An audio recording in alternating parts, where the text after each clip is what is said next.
आचार्य जी को प्रणाम। आचार्य जी, आपसे हमारे को 10 साल हो गया संपर्क में।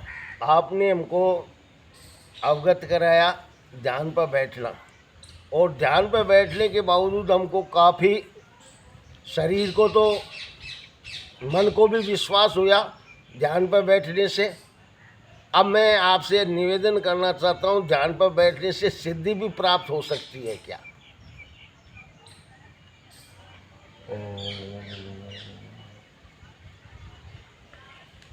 महाराज जी, ध्यान पर बैठने से कई तरह की सिद्धियां प्राप्त होती हैं। जब हम योग में प्रवृत्त रहते हैं तो जो हम हवा को खाने का अभ्यास करते हैं उससे शरीर स्वस्थ रहता है, शरीर में किसी तरह के विकार नहीं आते हैं,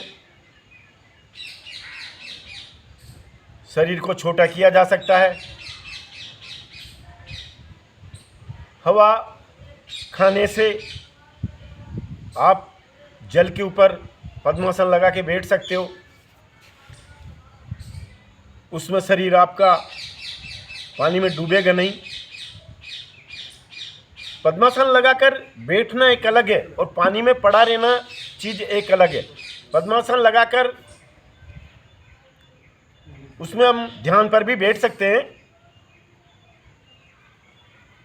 पानी के अंदर। मेरे को एक मित्र मेरे जो इसी में ही हैं, मेरे से बड़े हैं, वो बताते हैं कि उनका शरीर इतना इसी बैठी हुई अवस्था में इतना ऊपर आ जाता है। इसके अलावा जब हम श्वासों के क्रम को कम करते हैं और एक निश्चित उस पर आ जाते हैं तो फिर जल के अंदर भी समाधि लगाई जा सकती है। कम ज़्यादा करना, मैं आपको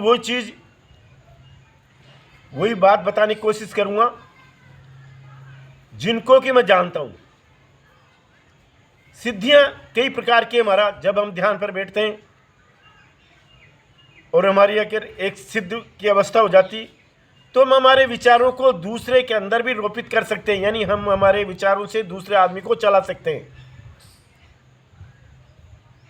जब हम ध्यान पर बैठते हैं तो उसकी पहली प्रक्रिया यह है कि हम किसी की गर्दन पर पीछे से नज़र डालें और वो हमारी तरफ देखने लग जाए तो आप सही रास्ते पर जा रहे हैं, आपकी ध्यान की प्रक्रिया मजबूत होती जा रही है।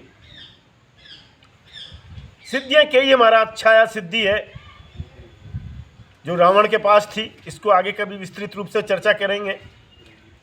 वायु गमन, हवा में उड़ने की है।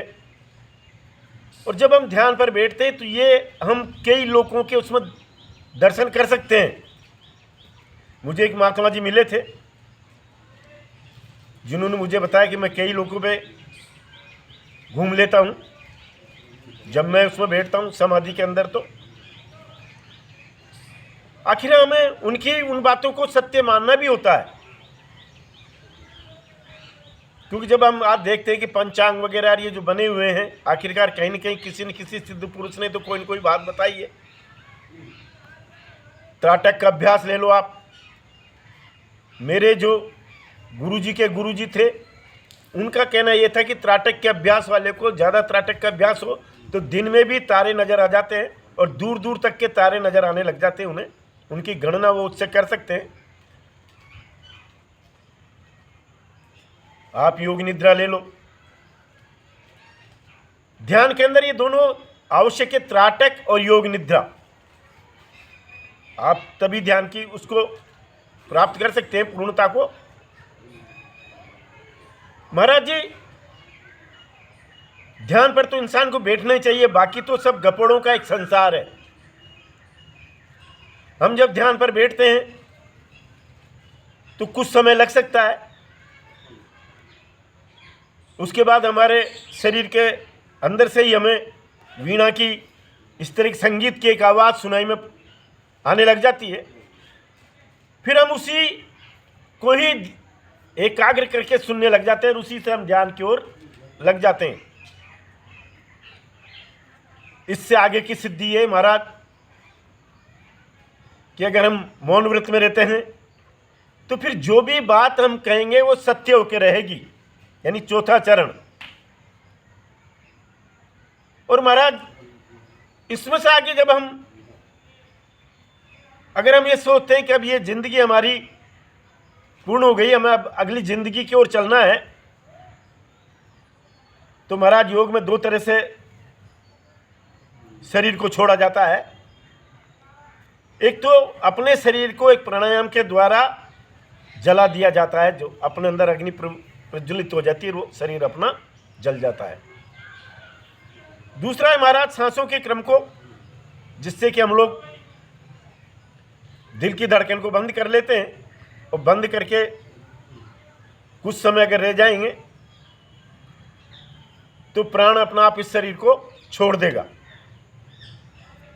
और जब हमारा ज़्यादा उसमें एकाग्रता हो जाती है तो फिर सिद्ध पुरुष जन्म भी अपनी इच्छा से ही लेता है और मरता भी अपने ही इच्छा से है। सिद्धियां और भी कई प्रकार की महाराज जी जो इस रास्ते पर चलेंगे उनको अपना आप मालूम पड़ती चली जाती है। कोई आ रहा है तो उसका एहसास आपको पहले से ही हो जाएगा कि आज ये व्यक्ति आने वाला है। किसी को आप बुलाना चाहते हो,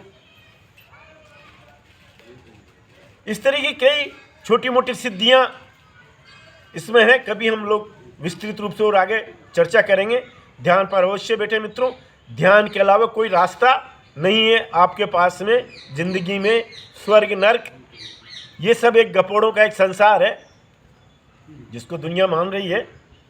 ये भी एक अच्छी बात है कि अगर हम उसको भी मानते हैं और हमारे कर्मों को सही रखते हैं तो।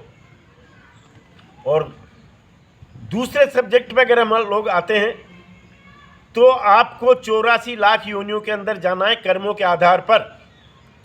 और अगर आप ध्यान पर बैठते हैं तो ध्यान आपको इस बात की गारंटी देता है कि 6 महीने में आप मनुष्य जन्म के पुनर्अधिकारी हो जाते हैं। प्रश्न और सवाल यहाँ पर यही है कि ध्यान की एकाग्रता होना जरूरी है। नमस्कार।